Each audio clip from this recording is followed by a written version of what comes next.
God bless America. On the evening of September 7th, 2001, literally just 4 days before September 11th, 2001, I was fortunate enough to be invited to a special screening of a movie called The Band of Brothers, and that was before HBO released it to the public. At the screening, I learned a lesson in leadership from a man named Colwood Lipton. Mr. Lipton served in the Easy Company of the paratroopers who landed in Normandy on D-Day. Having landed far from one another, the American troops banded together. Dick Winters, the highest ranking among them, became their leader when it became clear that the original leader had not survived the parachute jump. When asked why the troops followed him, Lipton said, "Because," he said confidently, "follow me." Lipton said that Dick Winters was a man of character, loyalty, and devotion, all essential qualities of a leader. And together these men and the hundreds of thousands of others who served in World War II were part of what is known as America's greatest generation. At that meeting, at that special screening of A Band of Brothers, a conversation took place afterwards. And remember, this is September 7th, 2001, literally just 3.5 days before September 11 and the terrorist attacks on America. At that meeting, a young soldier who had just graduated from West Point asked if Mr. Lipton believed American youths could muster the same courage and love for country should a national emergency arise. This, after all, the female said, referring to her generation, is the me generation. The answer from Mr. Lipton was a very confident and a very short yes. But then he added, "Let us hope that we never have to find out." Well, only 3.5 days later, we did find out, and the answer was a resounding yes. We can speak theoretically, even intellectually and emotionally, about the call to service felt by our soldiers, sailors, airmen, and Marines. But it's only when we speak about individuals that it really comes alive. In a short while, we will hear from 2 veterans, Frank Barbieri and Joseph Durnin, both of whom served in the Vietnam War.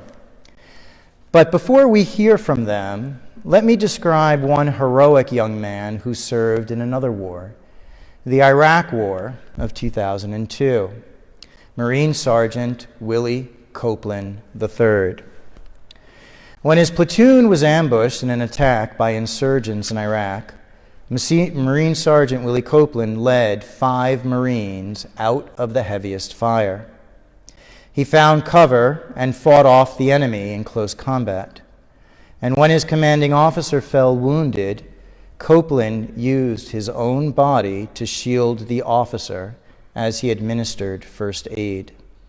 For his leadership and dedication to duty, the Department of the Navy awarded Sergeant Copeland the Navy Cross, and the single highest privilege that I had while serving as the Assistant Secretary of the Navy was to pin the Navy Cross on Sergeant Copeland.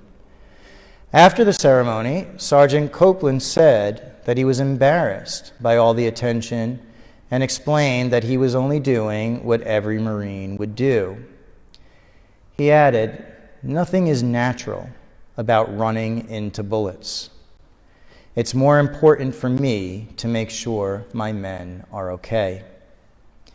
Most soldiers, sailors, airmen, and Marines, and Coast Guardsmen are like Sergeant Copeland.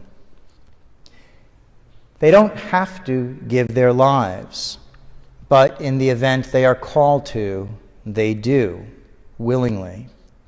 And when they leave military service, They're called veterans.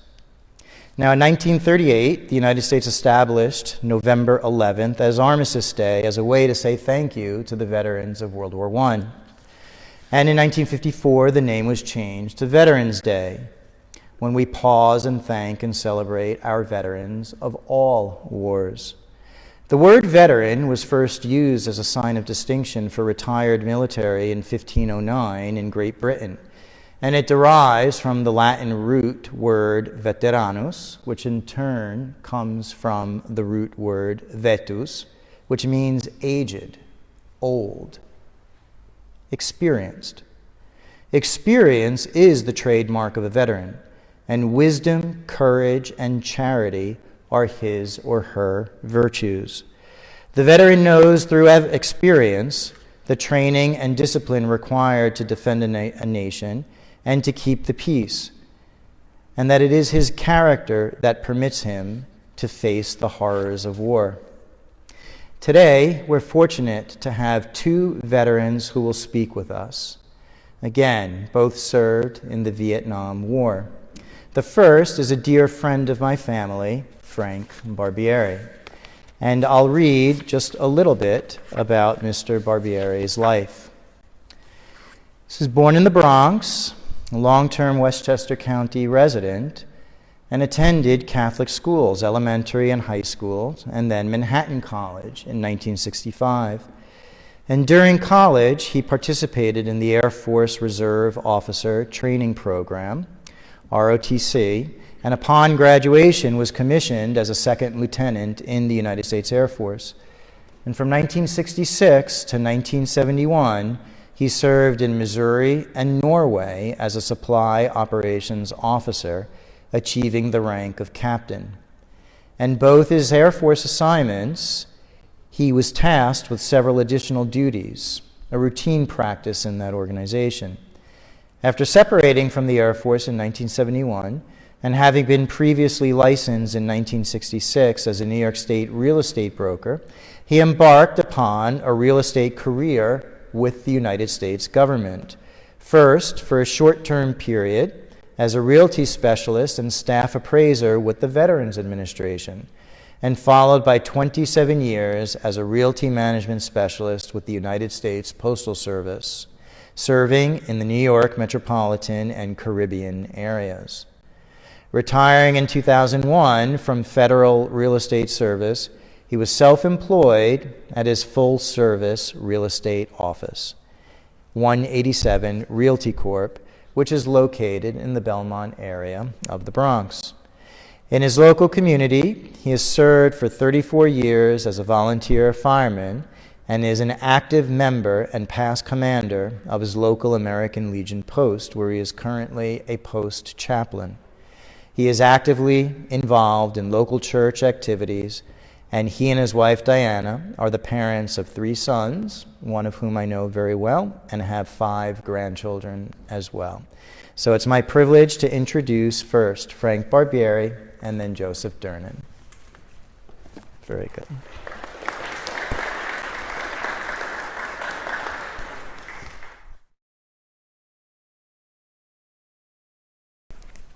Good afternoon.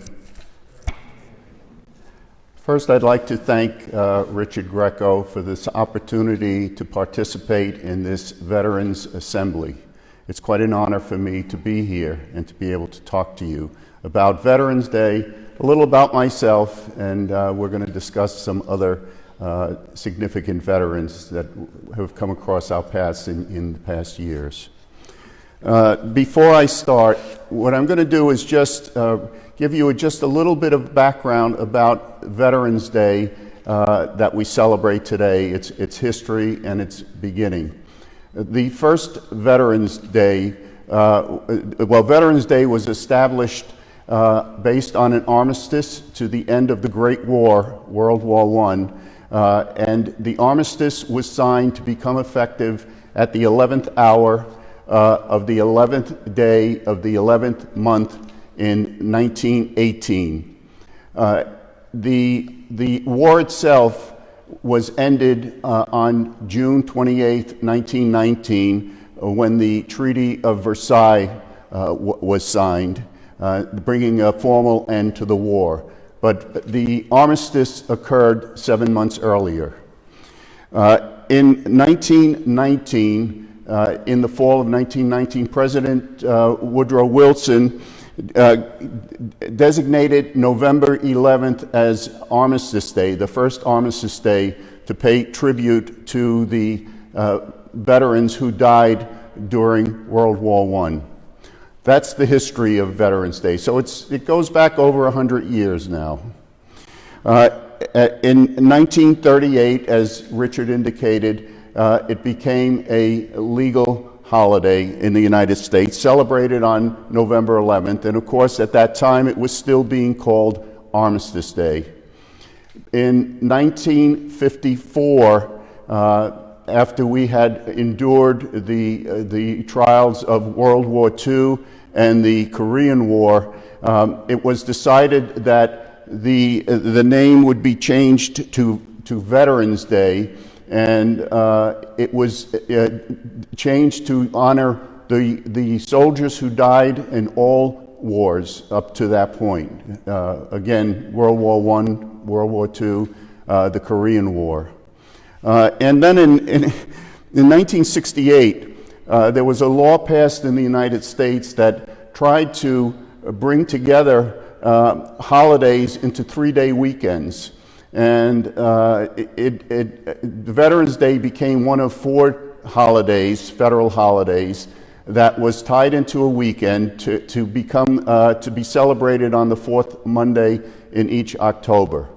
And that lasted probably for about 12 years until there was quite a bit of resentment because the significance of the day was lost. The November 11th Armistice Day significance was lost when it became that weekend Monday. So in 1975, President Gerald Ford signed into law the fact that Veterans Day would be on November the 11th of each year. And that's the way it's celebrated to this day, and probably will be forever. On Veterans Day, we honor Americans for their patriotism, for their love of country, and for their sacrifice and serving for the good cause of the American people. A little bit about Veterans Day. I'm going to now just talk a little bit about myself. As Richard indicated, I served for 5.5 years in the United States Air Force. And I'm going to just give you a little background on what I did and the impact of the military service upon my life to this day. I'm going to read this, but I don't want to miss any important details. I was invited here primarily as a veteran who, even today, in my senior years, is interested in the well-being and affairs of those men and women who, over so many years, have sacrificed much for the liberty, freedom, and lifestyle which we are so blessed to enjoy in this great nation of the United States of America. My comments following are not being made to promote or flatter me or for my personal self-interest, but simply to relay the story of the impact of military service upon a young Air Force officer's service to our nation. So here's a little bit about me. I attended Manhattan College in neighboring Bronx County, where I enrolled and actively participated in the Air Force Reserve Officer Training Program. It's a 4-year program. It's optional for 2 years, and then the last 2 years are mandatory. In June 1964, I attended the required 1-month summer training camp, or boot camp as it was known, at Plattsburgh Air Force Base in upstate New York. It was there that the Air Force treated me to my first 2 airplane flights in my life. The first being in a 2-seater canopied T-33 jet trainer, while seated in an ejection seat, which fortunately I did not have to use. And the second flight was in a KC-97 Air Force tanker, where we refueled a jet aircraft while flying over New England.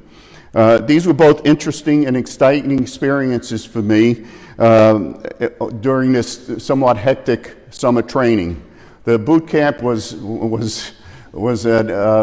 quite an experience. We were up at 5 in the morning. We had to run everywhere we went. It was summertime. It was warm, but we all survived. I successfully completed the ROTC program and was commissioned as an Air Force Second Lieutenant on my college graduation day in June 1965, when I received a Bachelor of Science degree in Social Sciences. In January 1966, I was assigned to a Cold War Air Force radar station just north of the small town of Kirksville, Missouri, in northeast Missouri. This was one of many such radar stations across the United States, Canada, Alaska, and other countries worldwide, constructed in the 1950s to detect and track enemy aircraft in the event of an attack against our nation. The Air Force decided that I should become a supply operations officer, and in February 1966, I was sent to Amarillo Air Force Base, Texas, to attend 3 months of supply operations officer training. I returned to my radar station assignment in April 1966. In July 1966, I married my wife of now almost 55 years, Diana Costabile, at Our Lady of Mount Carmel Church in the Bronx. We resided in an Air Force leased home in Kirksville, Missouri, where I served for the next 2 years and where we welcomed our first son, Christopher, in 1967. On August 1st, 1968, I reported to my next duty assignment as the Squadron Materiel Officer at the 7240th Support Squadron in Oslo, Norway. The squadron was housed in an old villa-style mansion overlooking the Oslo Fjord, across the road from the then Oslo airport at Fornebu, Norway. My wife, son, and I were fortunate to be able to lease a single-family home nearby in the then tight Oslo real estate market. We welcomed our second son, Frank, born in Oslo in 1970.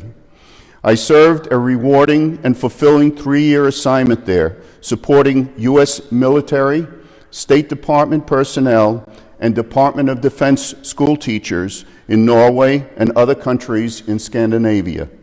I was fortunate to work with dedicated and professional airmen and supportive Norwegian civilian employees. It was there in 1969 that I was promoted to captain.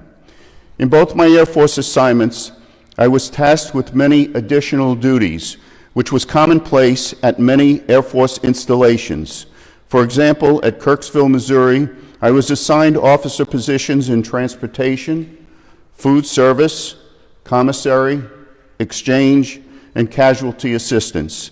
And in Norway, by officer positions which included transportation, commissary, exchange, civil engineering, and mortuary. It was in Kirksville where I first came into closest contact with the then expanding Vietnam War. The Air Force has a policy of personal notification to the next of kin of all Air Force members killed or missing in action. Since our radar station was the closest Air Force facility in a large geographic area covering much of northern Missouri and southeast Iowa, I was tasked as Casualty Assistance Officer with personally visiting the parents and wives of Air Force members to advise them of their passing or their missing in action status. For a young lieutenant, each of the several notifications I made from 1966 through 1968 were deeply emotional and somewhat gut-wrenching experiences. To witness parents and wives having to be told by me such distressing news was for me a difficult and sad experience which stayed with me for some time following. Overall, I found my 5.5-year Air Force active duty service to be the most rewarding and maturing period of my life. I learned that the wives and family members of military members also served and sacrificed for the nation's population by repeated moves, often to remote or undesirable areas with adverse weather and living conditions. the severing of friendships during school years, separating from the serving member for extended periods, absence during important family, life events, and other hardships. It was during that period that my understanding of the scope of the population of our nation was realized. By working with and alongside of men and some women from all parts of the United States of varying race, color, and creeds, I experienced for the first time in my life the true meaning, scope, and greatness of the American melting pot, which was frequently mentioned in my elementary school years. These multicultural members of our armed forces worked and sacrificed unceasingly for the safety and welfare of our entire nation's population. To this day, some of my closest treasured friendships remain with those whom I met and worked with during my Air Force years. Regretfully, some have already reported to our Supreme Commander in paradise.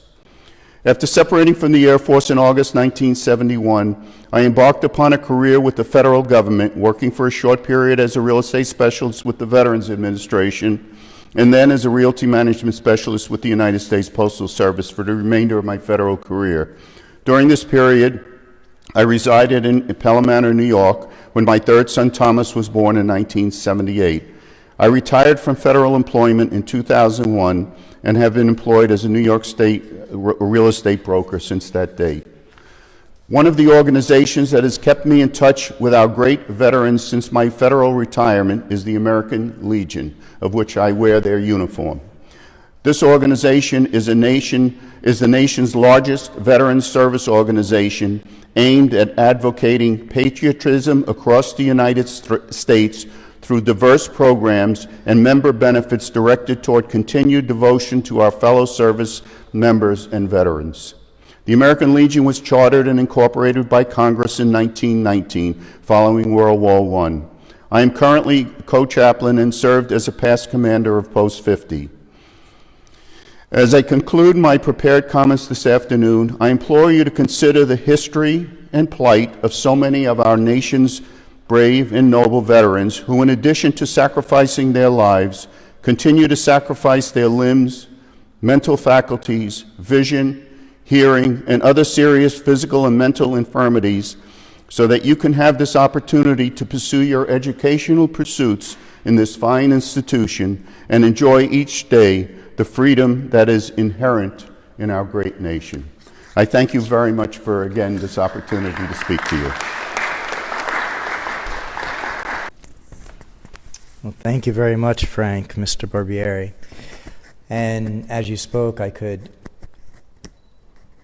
just hear a lot of laughing in those years, a lot of joy and moments of joy, but I could also feel and hear a lot of tears as well in between everything that you've read and the things that you were responsible for, particularly the messages to the families that their sons and daughters had passed away. So thank you very much for your service to our country.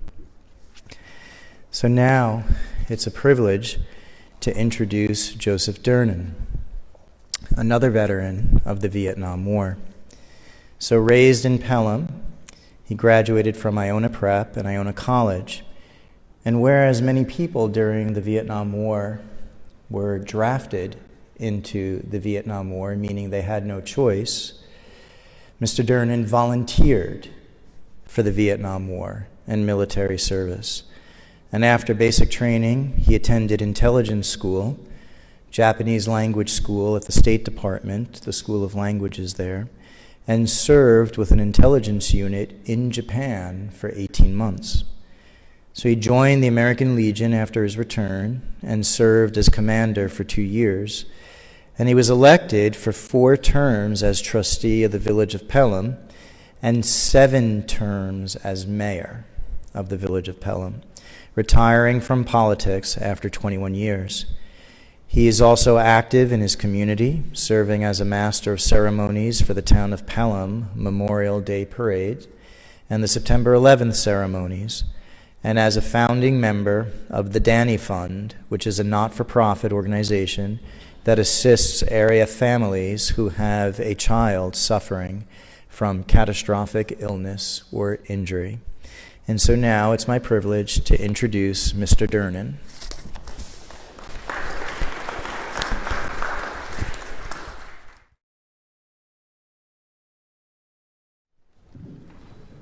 Good afternoon, and thank you for allowing us to take this hour of your time. When I found out that I was going to be drafted, I had an opportunity to talk to a recruiting sergeant and to find out if there was something perhaps better suited to what I thought my talents were at that particular time. And the longer we stayed at the bar drinking, the further we got into the recruitment book, and we found an MOS, a military operational specialty, that neither one of us had any idea what it was. It was called Area Intelligence Specialist. And so my fate was sealed, and my first irrational decision was made at that point, after perhaps too many mugs of beer. But I went off to basic training, or as Frank said, not much fun. They yell at you for about 16 hours a day. You can't do anything right. They don't expect you to, but you eventually get through it. And then I went on to intelligence school in Baltimore, Maryland, where we were taught various items of tradecraft, including covert entry by either boat, rubber boat, or by small airplane landing on an unlit, basically unlit field in the middle of the night in order to bring assets into the areas that we were targeted against. From there, I graduated and went on to 1,100 hours of classroom Japanese before I and my comrades were sent to Tokyo, Japan. We spent about 16, 17 months there, and our job, and if any of you are ever thinking of the military, this is an area that I would certainly recommend. We were there in Japan on civilian documentation, an assumed name, and our job was to go to bars on an expense account to meet Japanese individuals who had access to Soviet Russia, Red China, North Korea, and North Vietnam. And our operations continued. We were run by the Central Intelligence Agency. All our missions had to be approved by them, and all of our agents had to be vetted by them. I don't know how far back some of the television, but if any of you remember Maxwell Smart, the polygraph operator that we used for the agents that we recruited was Agent Smart. He wasn't, but we got through, and we were actually fairly successful. We sent agents into China and Russia. Another portion of my group was sending them into North Vietnam. North Korea then and now is very difficult to get into, and there was not much interaction between Japan and North Korea at that time. So basically, that was my military service. When I came back and joined the American Legion, and I talked to individuals who had been through World War II and Korea, they basically told me that I really never served in the military at all because I only spent about 4 months out of my 6 years in uniform. The rest was dressed very casually, going into restaurants and bars and talking to people. Luckily, just before my service was up, I didn't have enough time. Orders had come to send me to Vietnam, and then very soon after, action started toning down. So I was able to escape some of the trials and tribulations that a lot of our men and women in the services have. As Mr. Greco told you, my second period of insanity was getting involved in politics. I was a registered Democrat. My family goes back to the Civil War as Democrats, the modern-day Democratic Party. We were miners, steel mill workers, railroad workers, and I was elected as a Democratic trustee, and I served 8 years doing that, and then ran and won as mayor, and served for another 13 years. I retired in 2001 from politics. Thankfully, politics in this country was a completely different animal when I served. The rancor and bitterness that too many individuals in our nation seem to think is okay was not in evident then. We talked to each other no matter what side of the aisle we were on. I had at times 6 Democrats that served with me, and I had other times I had 6 Republicans who served with me. And the idea of public service, because that's what a politician is supposed to be, a public servant, is to find out what your community and your constituents need and help them get it, not to serve forever and do it just for power and to stop the other side from getting something through. So at any rate, at that time, I went back into nonprofit work. I worked at Mount St. Michael Academy in the Bronx. I was their director of alumni relations, and I've been in various other sales positions since then. But my main focus was with the American Legion, where since 1980, pardon me, I have written or co-wrote all of the services for the Memorial Day ceremonies, and I MC and write the ceremonies for our 9/11 ceremonies for the town of Pelham. I also am one of the founding members, as Mr. Greco said, of the Danny Fund. And the Danny Fund is a fund for families all over the area who have a child who is suffering from a catastrophic illness or injury. And when I established it back in 1993, I never thought that 20-some years later, my own granddaughter would be in need of the services of the Danny Fund. Sitting on one side of the table when you're working with a family with a child who has cancer or is suffering from a heart condition, it's you can talk to them, you can get them through it. Sitting on the other side when it's your granddaughter, and the doctors have told the family that she had a 5% chance of surviving her operation, is something quite different. And the idea of Montfort and service that you are working under here is just a wonderful idea. I have seen some of the poems and the artwork and other things that prior students have put on the walls as we were so kindly given a tour of your school. And some of the items that are up there are just absolutely unbelievably heartbreaking and beautiful. I commend you.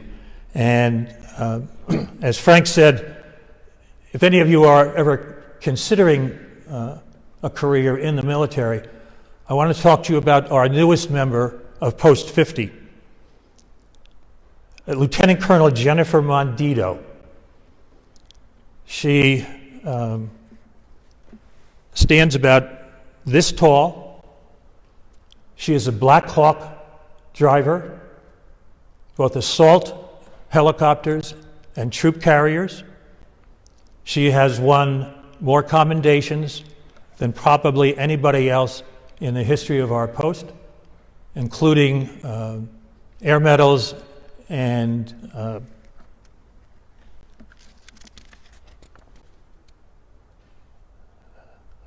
the Army Commendation Medal for her services in Iraq and Afghanistan 4 times. She is a parent, 2 small children. She is in the active reserves, and she is phenomenal. So we had invited her here today. Unfortunately, she couldn't make it. Hopefully, we'll be able to get her back someday to talk to you about what service is, even though I think that as members of this academy, that you already know what service is. So I thank you very much. I commend you, and I wish you all the best on your travel forward. Thank you.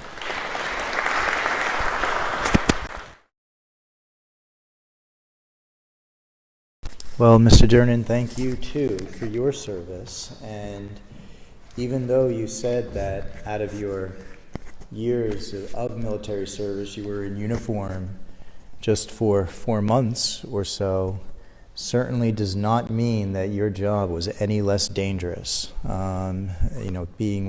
Gathering intelligence, particularly of enemy countries. So thank you very much. And you raise a very good point, and maybe we could start here with a question that I'd like to ask, and then we'll turn it over to the students. Thank you for the observation about the Montfort Academy and service. It's very true. Our juniors, when they're given their class ring, it's not just a simple ceremony, or it's not just a simple thing where they get their ring. It's actually a ceremony. And in the ceremony, they are asked a question, serviesne, which means in Latin, will you serve? And then they respond, serviam, which means I will serve. And of course that means they'll serve God. But it means I will serve in general, of course, too. And both of you, in your military life and in your post-military life, have led lives of service to God, to country, your families.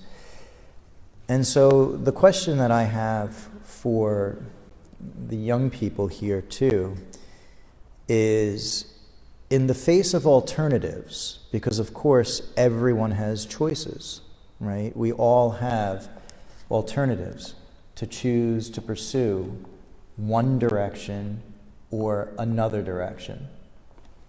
We could choose to serve, we could choose not to serve. We can choose, for example, going into business and focus on money or other kinds of things, or we can focus on more intangible kinds of things like virtue and love of country. What motivated you? What inside of you led to both of you choosing a life of service? And then after that, if both of you would like to answer, then we'll open it up for the students to ask questions also. And you have the microphones, which both should be active. My father served in World War II as in one of his brothers. In my mother's family, my aunt was a nurse and served in Europe, taking care of the wounded soldiers. 4 of my mother's brothers were served in the Pacific and European theaters during World War II. I'm not sure. My father worked for Trans World Airlines.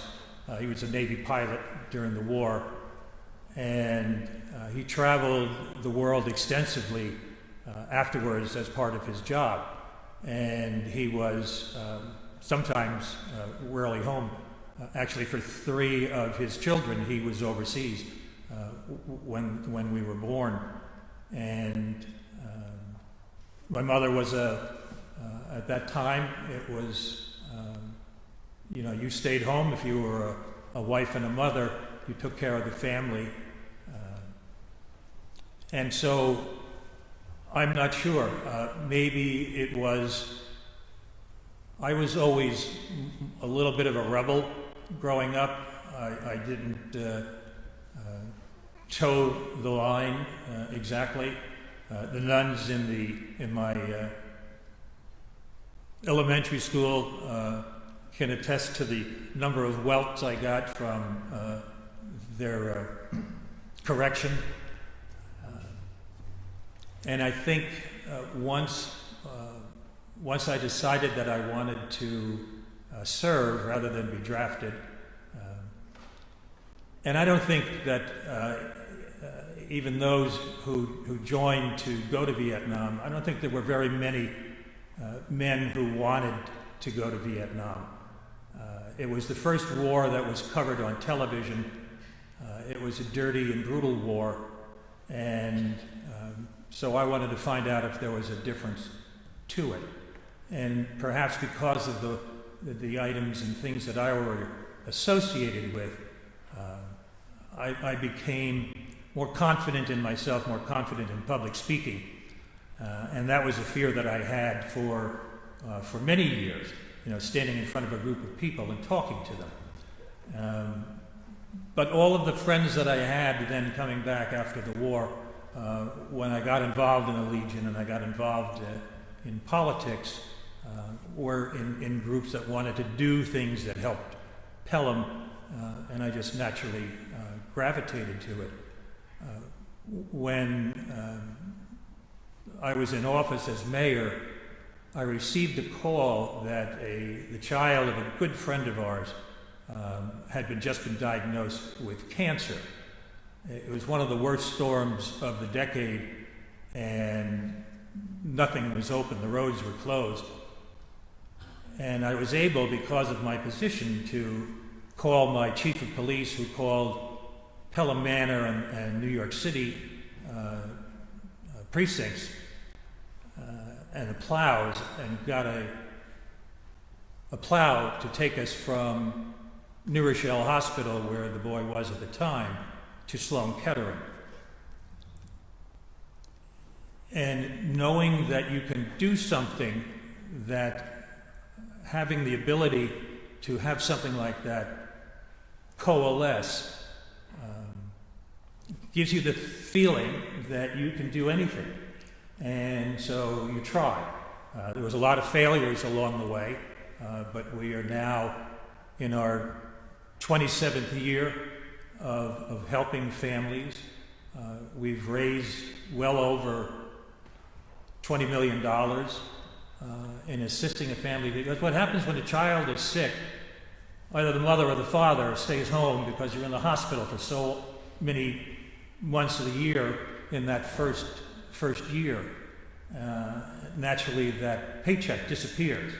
And so we do fundraisers, as you do here, for the items, the things that are important to your school.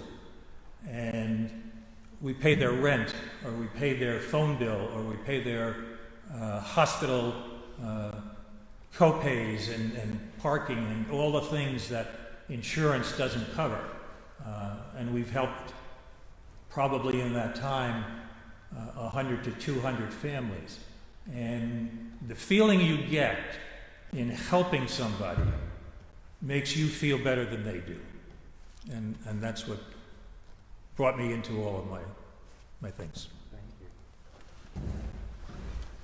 Thank you, Richard. I had some similar thoughts. I believe the first influence on me was the influence of both my family and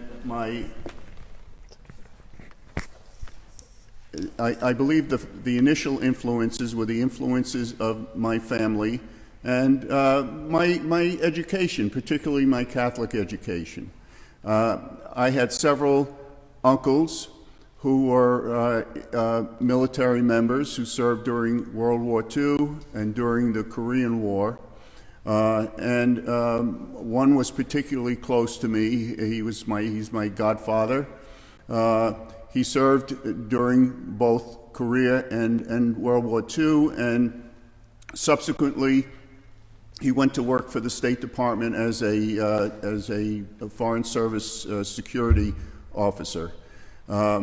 Also, in my family, my father was a very dedicated member of the church in the Belmont community, Our Lady of Mount Carmel. It seemed that when I was growing up and living in the Bronx, he was always at meetings, usually at the church, whether it be a bazaar meeting, a Catholic Charities meeting, whatever. It seemed every few nights during the week he attended a church meeting at Mount Carmel. I also had a grandfather, my mother's father, also a communicant of that same church, who was a tailor. He worked for a company in Manhattan. And when I was young, in the late 40s and early 50s, every night he would come by our house. He would take the train, the 3rd Avenue L, the subway line, the elevated line at that time, and he'd be carrying a brown paper bag. And in that bag he had magazines and newspapers that he would collect every day. And he would carry them with him. He'd stop by our house for 5 minutes to say hello. He'd reach in his pocket, hand me some Chiclets chewing gum. And then he would proceed across the street to a home for the aged. It was run by the Little Sisters of the Poor. It was a home for the aged in the Belmont community. And he would deliver those newspapers to those people and then continue on his way home. Little things like that, I think, were an inspiration to me. And during my college years, I had that offer of that association with the Air Force at Manhattan College, and having seen how it had benefited some of my family members, I decided to participate in that program and to serve. And as I think I mentioned in my report, my Air Force service opened my eyes to the world. And it matured me. It was funny because I could remember when I was driving to Missouri, my first duty assignment, driving across the country, and wondering to myself, having lived in the Bronx and Pelham most of my life, wondering to myself why so many people were living so close together in this nucleus of society when there was so much land and free land across our great nation. So those are some of the influences that influenced me. I served as a volunteer fireman in Pelham Manor for almost 34 years. It was a great joy and satisfaction. It gave me a sense of self-worth to be able to help people who were in an automobile accident or experienced some fear of fire or some other casualty. And there was just a sense of satisfaction and pride that I was able to achieve from doing that. So those were some of the influences on my life. I'm still active in church affairs, both in the Bronx and in my parish in Pelham Manor. And I still feel good about giving in that way.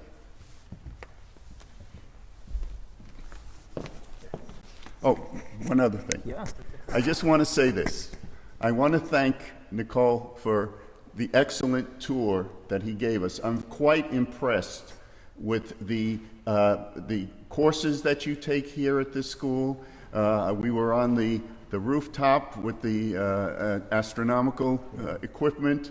Very impressive, and I just praise you and hope you realize how fortunate you are to have the opportunity to be educated in this environment. Thank you. Well, thank you. Thank you very much, Frank, for that. Okay, we have a few more minutes. Is there anyone who would like to ask a question of these two veterans? So my question is directed towards you. So I understand that you spent a good time in Kirksville. That's actually where I was born, and I grew up there, which is crazy because not very many people are from there. But I just wanted to ask, what was your favorite place that you visited through the military? And why? Okay.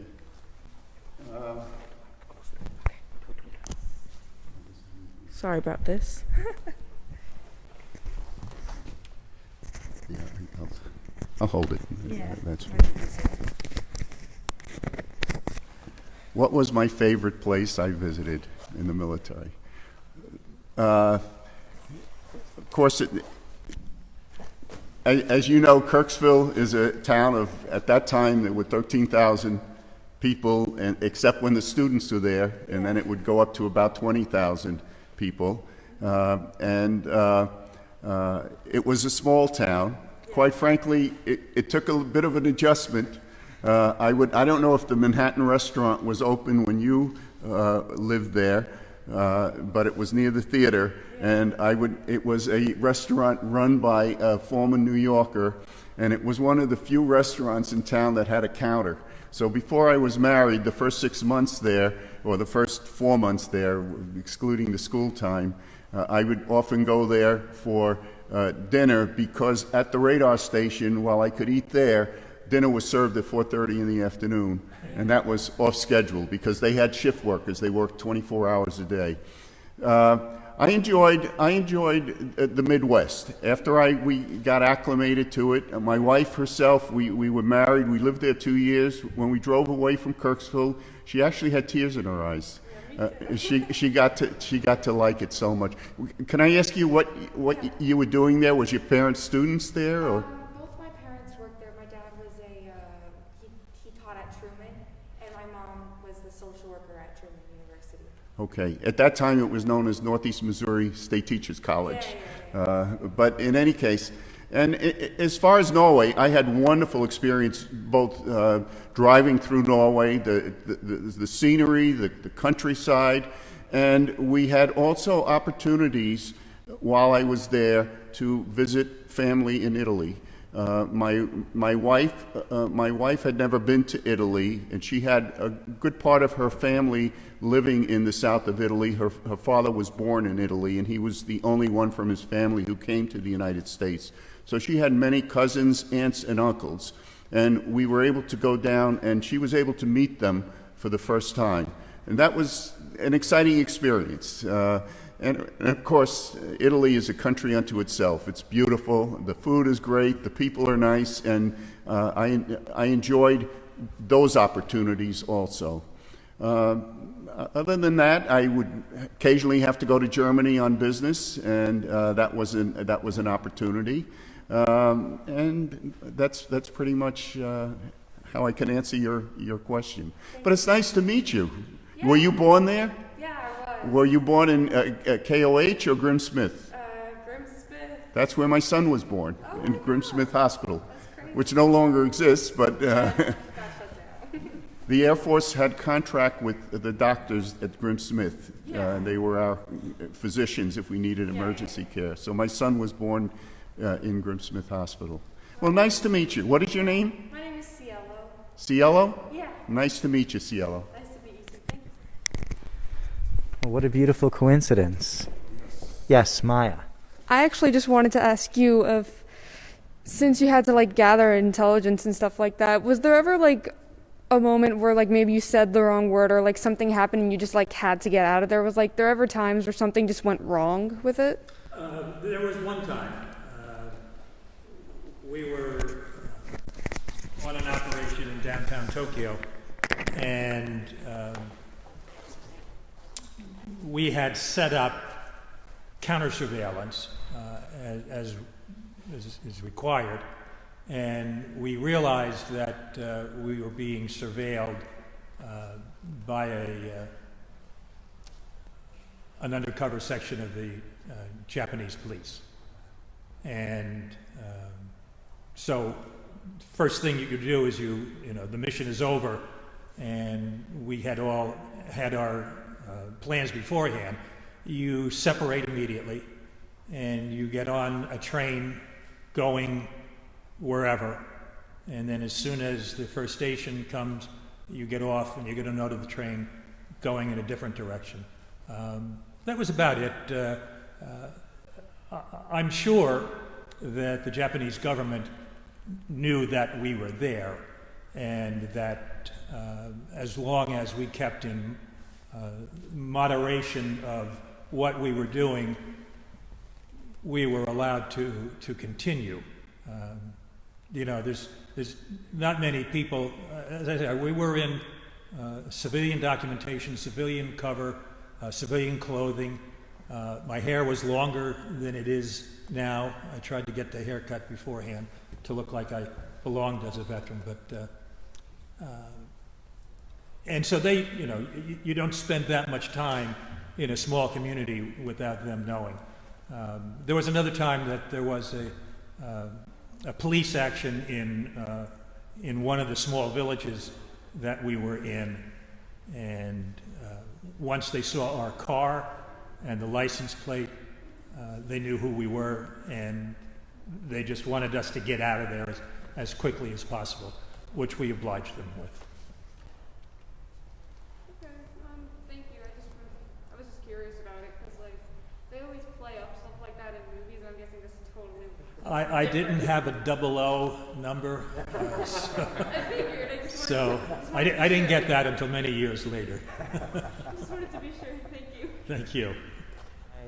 One of the things that I mentioned in the opening remarks is that we really could speak about veterans and public service to country, and it could sometimes be just so abstract, right? Like, you serve your country for love of God, right? Or love of country itself and what it stands for.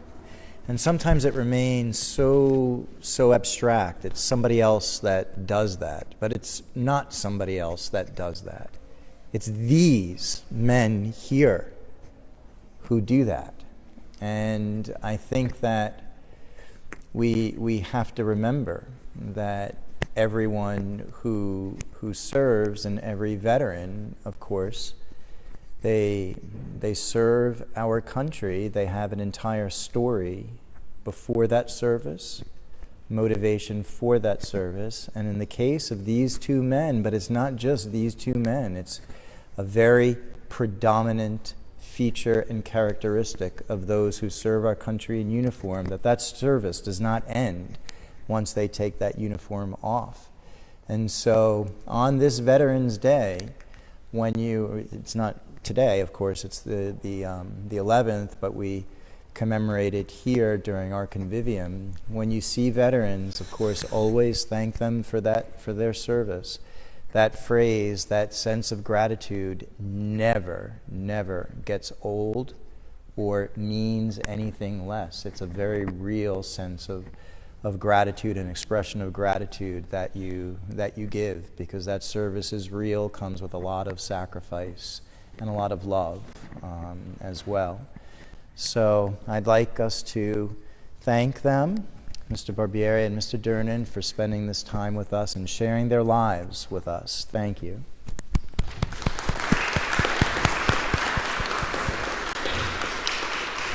But Mr. Barbieri would like to close with a prayer that he has, and then a special treat. Okay, so, yep. And there you go, right here.